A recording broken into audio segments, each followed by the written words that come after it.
Assalamualaikum semuanya, balik lagi di channel YouTube Alun Rahma.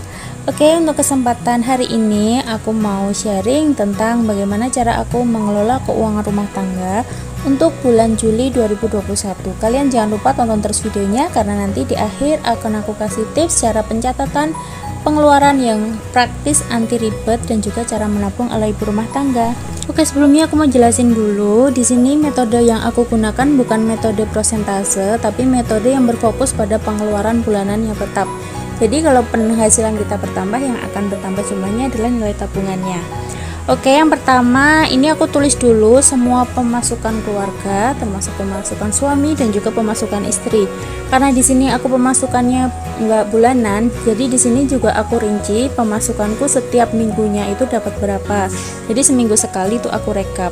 Terus yang kedua, kita sisihkan di awal tabungan dan juga investasi. Jadi kita kalau punya tujuan ingin menabung apa, itu uangnya kita sisihkan di awal saat gajian. Di sini contohnya yang aku lagi fokus sekarang yaitu tabungan rumah untuk orang tua, tabungan kurban, dan juga dana darurat. Lanjut, kalau kita sudah menyisihkan untuk tabungan, nah ini yang penting. Lalu kita buat pos pengeluaran bulanan. Di sini aku patok pengeluaran bulananku yaitu 4.500.000. Kalau bisa jangan lebih dari itu. Ini adalah beberapa contoh posnya. Yang pertama untuk bayar kontrakan, listrik, transport, dan lain-lain. Dan ini juga untuk nominalnya. Nominalnya ini menyesuaikan dengan kebutuhan masing-masing ya, karena setiap rumah tangga itu memiliki kebutuhan dan juga kemampuan yang berbeda. Nah, ini pos pengeluaran yang gak kalah penting, yaitu untuk sedekah. Kalian wajib sisihin untuk sedekah itu, sama kalian sisihin juga untuk dana cadangan dan juga untuk tabungan. Bedanya kalau tabungan di sini yaitu tabungan untuk jangka pendek ya. Kalau tabungan yang di sebelumnya tadi untuk tabungan jangka menengah dan juga jangka panjang. Lanjut, setelah kita buat posnya, setiap kita mengeluarkan uang, kita catat semua alur keluar masuk uang kita. Setelah itu di akhir bulan jangan lupa untuk dievaluasi. Untuk pencatatan, dulu biasa aku catat manual di buku menggunakan tabel-tabel seperti itu, tapi menurutku itu kurang efisien. Terus aku ubah menggunakan suatu aplikasi yang tentunya itu gratis, mudah, dan juga aman untuk digunakan, yang namanya yaitu aplikasi Bukukas. Kalian bisa download di Google Play maupun App Store di HP kalian. Setelah kalian download, kalian bisa langsung aja registrasi menggunakan nomor handphone kalian dan tunggu kode verifikasinya. Setelah itu tinggal kalian masukkan aja kode verifikasinya. Terus secara otomatis kalian langsung akan kedaftar di dalam anggota Bukukas. Karena aku udah jadi member Bukukas, ini langsung aja mau aku kasih contoh pencatatanku untuk bulan kemarin. Jadi di sini udah kelihatan totalnya selama 1 bulan itu pengeluaranku berapa, pendapatanku berapa, dan selisihnya berapa. Oke, langsung untuk bulan ini aku mau masukin pendapatanku untuk anggaran pengeluaran bulanan yaitu 4.500.000. Jadi nanti kalau misalnya ada pengeluaran itu tinggal secara otomatis akan dikurangi dari pemasukannya. Ini tadi hari ini aku beli soto 35.000, tinggal aku masukin aja. Terus kategorinya karena belum ada aku tambahin kategori jajan. Terus yang kedua, aku tadi mengeluarkan uang untuk belanja mingguan, totalnya 215.000. Di sini tinggal aku masukin aja belanja mingguan. Terus tinggal kita save aja. Nah, ini secara otomatis ini akan muncul di pembukuan kita, dan itu sudah juga secara otomatis sudah ada jumlahnya, pengeluaran kita pada hari itu berapa, pendapatan kita pada hari itu berapa, saldonya juga ada berapa. Jadi itu gampang banget, kita nggak perlu hitung-hitung lagi.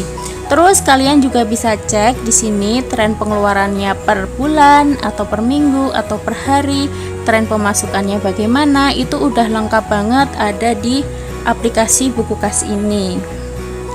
Dan ini gampang banget ya penggunaannya, jadi sekali pakai itu insya Allah kalian udah langsung bisa. Di Bukukas ini juga ada fitur yang namanya tuh kita bisa mencetak laporan keuangan kita bisa cetak versi PDF maupun versi Excel, tinggal kita download aja. Di sini aku kasih contoh, aku download laporan keuanganku versi Excel. Jadi laporannya di sini itu udah rinci ya mengenai total pengeluaran maupun total pemasukan kita. Jadi ini cocok buat kalian yang punya usaha, kalian bisa secara otomatis menghitung laba kalian, pemasukan, dan juga pengeluaran kalian. Lanjut, ini salah satu fitur andalan dari Bukukas yaitu masalah hutang pihutang. Misalnya nih ada orang hutang ke kita masukin aja, kita memberi utang orang 200.000, kita tulis hutangnya berapa, nomor kontaknya berapa. Terus tinggal kita simpan aja. Kita juga bisa mengatur waktu jatuh temponya hutang itu kapan. Misalnya nih waktu jatuh temponya tanggal 30, tinggal aku baca tanggal 30. Dan kita juga bisa ngingetin orang tersebut kalau dia punya hutang melalui WA ataupun SMS dengan aplikasi buku kas ini. Misalnya nih orang itu udah nyaur hutang ke kita 100.000. Kita tulis aja misalnya bayar hutang pulsa 100.000.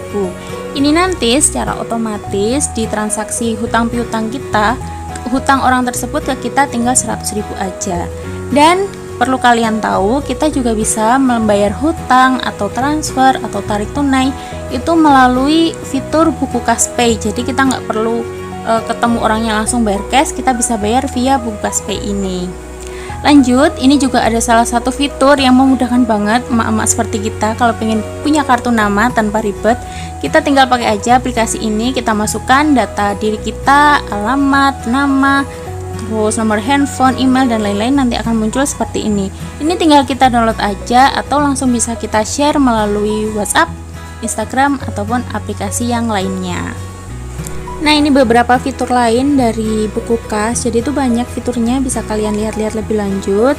Di sini kita juga bisa mengunduh laporan, kita bisa melihat grafik atau inventory stok kalau kita jualan. Kita juga bisa bikin invoice langsung via buku kas ini, tinggal kita masukin aja data pelanggan kita. Nah, kita juga bisa aktifin fitur pengingat kalau misalnya kita punya hutang, kita punya transaksi yang belum terlaksana, itu kita bisa aktifkan fitur pengingat di buku kas ini. Jadi banyak banget ya ini fitur-fiturnya kalau kita pelajari lebih dalam lagi. Misalnya nih kita stuck bisnisnya di situ-situ aja, kita juga bisa baca-baca tips berbisnis di buku kas juga ini. Kita mau buka toko, kita juga bisa buka toko via aplikasi buku kas ini. Nanti kita tinggal download aja aplikasi tokonya di Play Store ataupun Google Play. Insya Allah ini akan memudahkan kita banget untuk melakukan pencatatan transaksi keuangan kita, entah keuangan pribadi ataupun keuangan usaha kita. Karena ini itu gratis, aplikasinya mudah digunakan, user friendly banget, dan yang pasti itu aman, kerahasiaan transaksi kita. Jadi ini bisa kita lihat ya, kita juga bisa kirim uang tanpa menggunakan biaya admin menggunakan aplikasi buku kas ini. Terus misalnya kita mau punya 2 pembukuan, kita tinggal tambahin aja di aplikasi ini. Jadi kita melaksanakan 2 pembukuan dalam satu aplikasi. Terus kita ini ya bisa bikin laporan laba rugi, laporan hutang piutang, laporan pelanggan, itu kita tinggal download aja. Jadi kita tinggal download sesuai kebutuhan yang kita inginkan. Oke, balik lagi ke masalah financial plan yang tadi. Jadi ini udah aku bikin di kertas kecil-kecil pos-pos pengeluaran yang udah aku bikin di sebelumnya tadi. Nah, nanti kertas itu tadi akan aku selipkin di dalam dompet keuangan ini bersama dengan total uang yang aku budgetin untuk pos tersebut. Contohnya ini ada uang kontrakan, aku bayar kontrakan itu biasanya 750.000. Ini aku masukin ke dalam pos kontrakan dengan catatan tadi. Jadi kalau mau bayar kontrakan, ambil uangnya dari sini. Terus untuk listrik aku anggarin 200.000 per bulan, aku masukin. Terus untuk pulsa itu biasanya aku habis 150.000 per bulan. Terus untuk belanja bulanan, untuk bulan ini aku anggarin 450.000 ya. Nanti kalau mau belanja ambil dari uang budget belanja bulanan. Terus ini untuk transport suami itu 700.000. Untuk galon dan gas itu biasanya 1 bulan aku habis 100.000. Untuk skincare ini aku sebenarnya jarang beli skincare, ini untuk jaga-jaga aja kalau skincareku habis, jadi aku anggarinnya 150.000. Untuk belanja mingguan itu per minggunya aku anggarin 200.000 dan 50.000 untuk anggaran uang jajan. Jadi nanti misalnya kita ingin bikin snack atau apa itu pakai anggaran uang jajan. Jadi per minggunya aku anggarin 250.000 untuk totalnya. Ini aku bagi-bagi per minggu ya, jadi nanti ngambilnya udah sesuai dengan slotnya. Nah, ini untuk tabungan di sini aku anggarin 500.000. Ini tabungan untuk jangka pendek ya. Ini untuk sedekah sama untuk dana cadangan aku anggarin sebanyak 500.000 rupiah.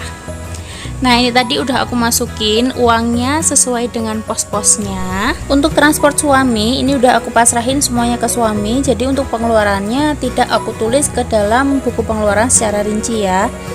Jadi biasanya suami udah tahu, dia tinggal ambil sendiri aja, terus kalau misalnya sisa biasanya dibalikin lagi ke situ. Ini selanjutnya aku mau bahas gimana caranya aku menabung. Ini menabung versi jangka pendek. Kalau untuk jangka panjang biasanya aku tabung di rekening. Yang pertama itu aku sediakan satu celengan untuk tabungan sisa uang belanja. Jadi misalnya nih aku belanja bulanan sisa, belanja mingguan sisa, uang listrik sisa, itu uangnya aku masukin ke sini. Uang ini biasanya aku gunain kalau aku mau beli baju atau beli peralatan dapur di rumah. Lanjut, ini celengan untuk pos tabungan bulanan. Jadi di awal tadi kan aku udah anggarin 500.000 untuk tabungan. Jadi uangnya itu aku masukin ke celengan ini, terus nanti kalau udah terkumpul biasanya itu aku pakai untuk mudik. Jadi udah nggak ngeluarin tabungan, ngambil tabungan lagi untuk mudik karena udah ada tabungan yang kita persiapkan khusus untuk mudik. Atau bisa juga untuk traveling, atau bisa juga untuk jika kita ingin membeli sesuatu. Lanjut, ini juga aku sediain pouch. Ini tujuannya untuk menyimpan sisa dana cadangan setiap bulan. Jadi kalau misalnya sisa itu selalu aku kumpulin. Dana cadangan ini biasanya untuk ngasih hadiah teman, untuk kondangan. Jadi kalau misalnya dalam bulan itu banyak pengeluaran, kita udah nggak bingung lagi uangnya dari mana untuk pengeluaran tersebut. Terima kasih sudah menonton, semoga bermanfaat.